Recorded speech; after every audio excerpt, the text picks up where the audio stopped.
নমস্কার বন্ধুরা, পম্পার ঘরোয়া রান্নায় আপনাদের সবাইকে স্বাগত।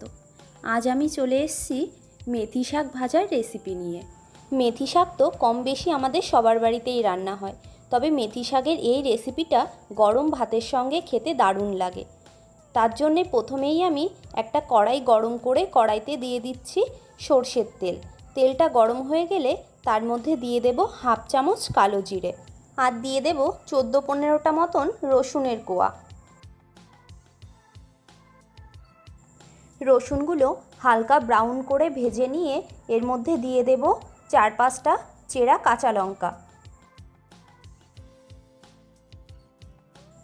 লঙ্কাগুলো আমি 30 সেকেন্ড মতন তেলের ওপর ভেজে নিয়ে এর মধ্যে দিয়ে দেব কুচিয়ে রাখা মেথি শাক।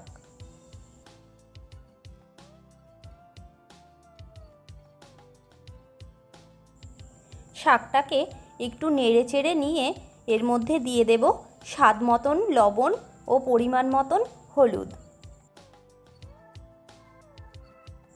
লবণ হলুদটাকেও শাকের সঙ্গে খুব ভালো করে মিশিয়ে নেব।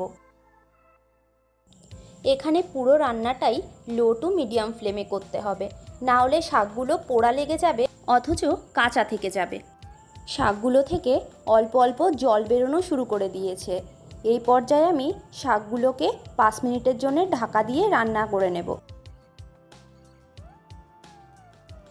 শাকগুলো ঢাকা দিয়ে রান্না করে নেওয়ার ফলে শাকগুলো কিন্তু খুব সুন্দর গলে গেছে। খুন্তির সাহায্যে শাকগুলো কড়াইয়ের মধ্যে এইভাবে মেলে দিয়েই রান্নাটা করে নিতে হবে।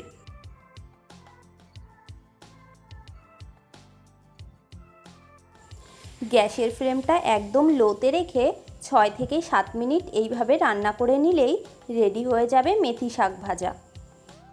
এই শাক ভাজাটা গরম ভাতের সঙ্গে খেতে কিন্তু দারুণ লাগে। রেসিপিটা কেমন লাগলো অবশ্যই কমেন্ট করে জানাবেন। ভালো লাগলে বন্ধুবান্ধব আত্মীয় স্বজনের সঙ্গে শেয়ার করতে ভুলবেন না কিন্তু।